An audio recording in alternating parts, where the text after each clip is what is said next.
Mardi Gras may have passed, but this chicken and sausage gumbo is definitely worth a boobie or two. Today on Poor Choices, we're cooking up one of the best cold weather foods, chicken and sausage gumbo for the soul. And don't let the process of making the roux intimidate you. It's easy and way less scary than some make it seem. You just need a little bit of patience and maybe a glass of chocolate milk. And listen, I know how this works. I make the gumbo, a Cajun jumps in the comments, they tell me I'm doing everything wrong, then another Cajun jumps in the comments and tells that Cajun that they're doing it wrong, and rinse, recycle, repeat. So, first things first, prep. Do not try to make your roux and cut the veggies all at the same time unless you are a seasoned gumbo maker. The process of the roux we're making today will be about a 30 to 40 minute constant stirring, but some people are so experienced at this that they can make their roux in like 15 minutes. Today I'm pretending you're the former, a newbie. If you burn your roux, guess what? Welcome to the club. It's very common if you lose track of your heat or stirring, so if that happens the first time or the 10th, don't sweat it, just start over. It's only oil and flour after all. So let's get our holy trinity cut up.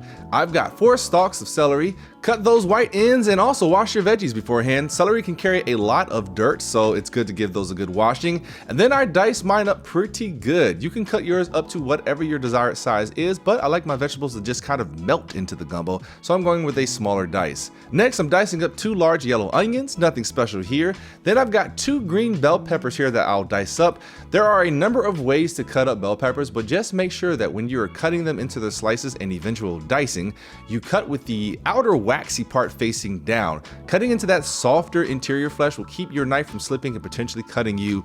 I say this because I watch a lot of people cut bell peppers and they're always just like sliding around and everything, and it's just dangerous. So just a little safety tip. Next, I've got about a pound of andouille sausage. This is a sausage that is packed with delicious Cajun flavors. It's going to be bringing a lot of the flavor to this gumbo party. I'm cutting mine into coins here, but you can do half moons or dice it up if you'd like. Maybe you have kids and don't want to give them huge pieces. It's all up to you.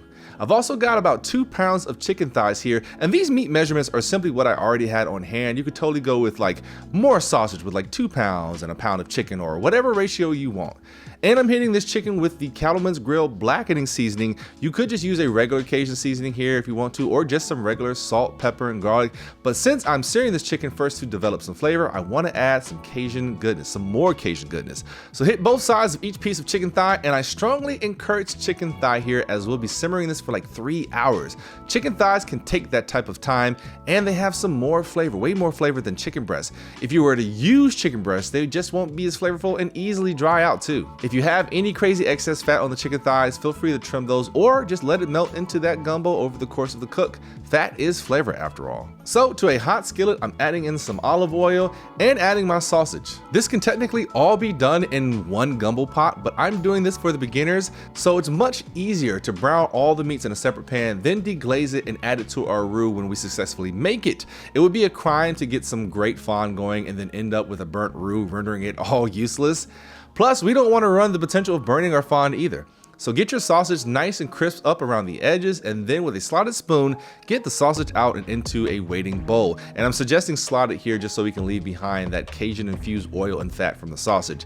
Then we'll add in our chicken thighs, and you may have to do this in batches. This is over a high heat too, by the way, so I'll get that chicken on and not touch it for like 2 minutes. I want to get a good crust on it from that heat and blackening seasoning. This crust is being formed by the Maillard reaction, and it adds so much depth of flavor to meats like chicken, pork, etc. It's what makes toast toast. So we'll flip our chicken over after about 5 minutes or so and let it cook another 5 on the other side.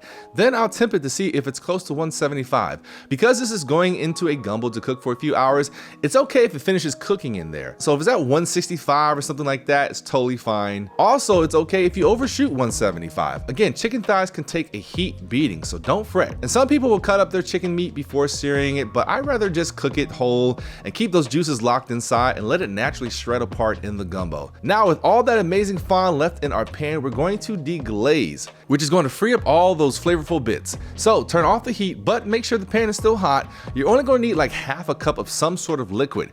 That could be just water like I'm using, or chicken broth, or beer, which is today's poor choice. Of course, I save the beer for my mouth, but you can totally use it to deglaze. Just hit the pan with the liquid and use a wooden spoon or whatever spatula-like device you have to scrape up those bits on the bottom of the pan, loosening them. We're going to save those and add it to our gumbo later. Now for the big moment, the part that intimidates everyone. The roux.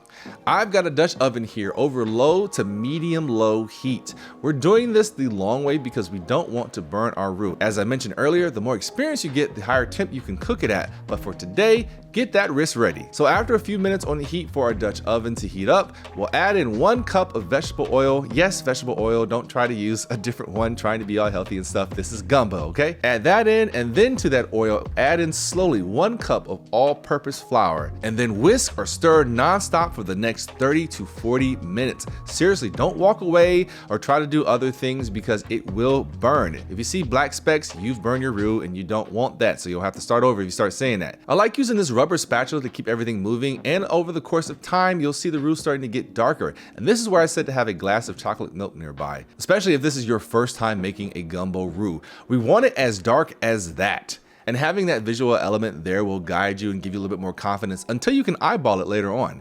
Hell, somebody will probably tell me that I could take my roux even darker. So keep stirring and stirring and stirring. Maybe I'll allow the occasional sip of beer or wine, but remember, even a quick pee break could be long enough to burn a roux. So maybe wait till you're almost at the end, okay? But definitely get some good music going on while you're doing this. Once we've reached chocolate status for the roux and we see that we haven't burnt it, we'll kill the heat and add in our veggies. Now, a reminder here, this is very hot, so it might pop and sizzle if there's water or moisture around the vegetables. So just be prepared.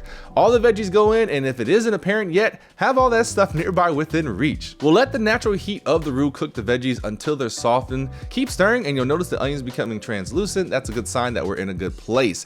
This might be about 5 minutes or so. I'm also adding in the first layer of this Cajun Creole garlic butter seasoning by Heath Riles. I've been using it a ton if you watch my videos over the last year. It's so amazing. It just adds an extra level of flavor. You could totally just use salt and pepper throughout this entire dish, but why not add a little fun, right? Any Cajun seasoning also will do, but I really enjoy the buttery element that's in this seasoning. Highly recommend. So I'm going in with just like a tablespoon or 2 of it. Didn't really measure it, just kind of sprinkled on a layer. Mix that in, and then we'll add in 8 or so cloves of minced garlic. We want to add these in later and not earlier because we don't want the garlic to burn. Use the real stuff here too, not that jarred kind. Mix that in. I'm also adding some salt and fresh cracked black pepper here.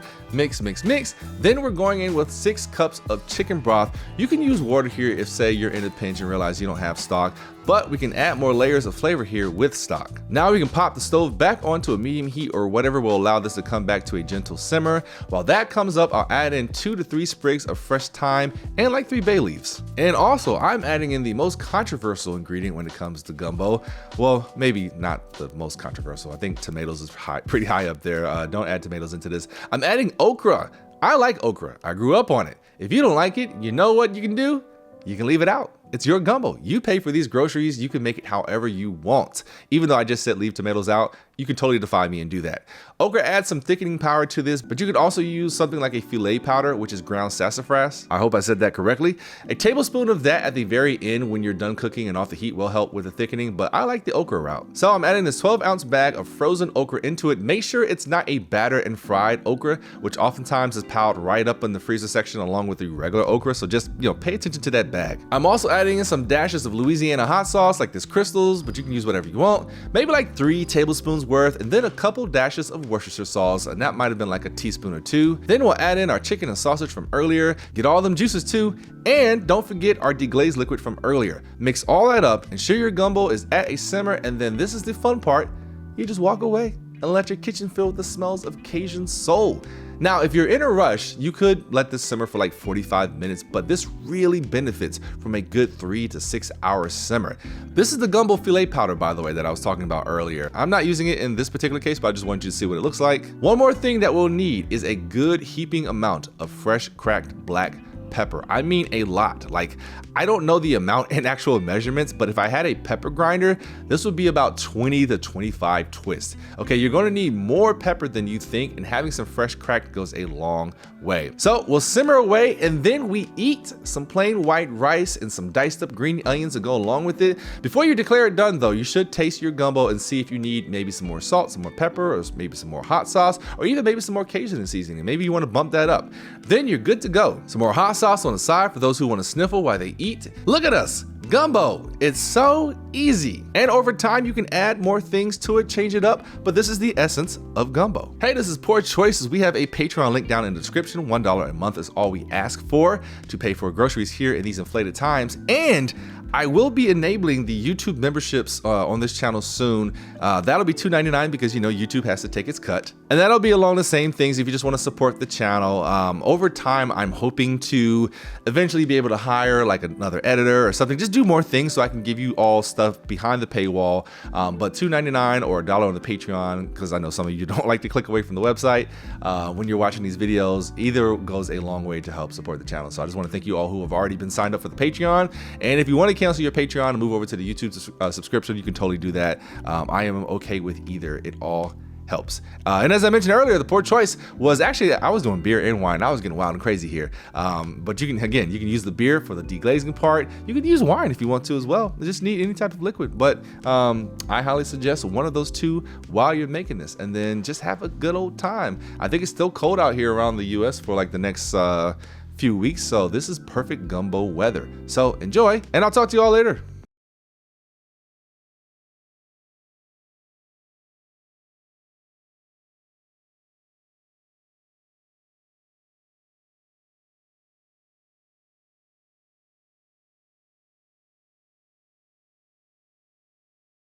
Find this recipe at the Poor Choices Kitchen YouTube channel, link in the bio.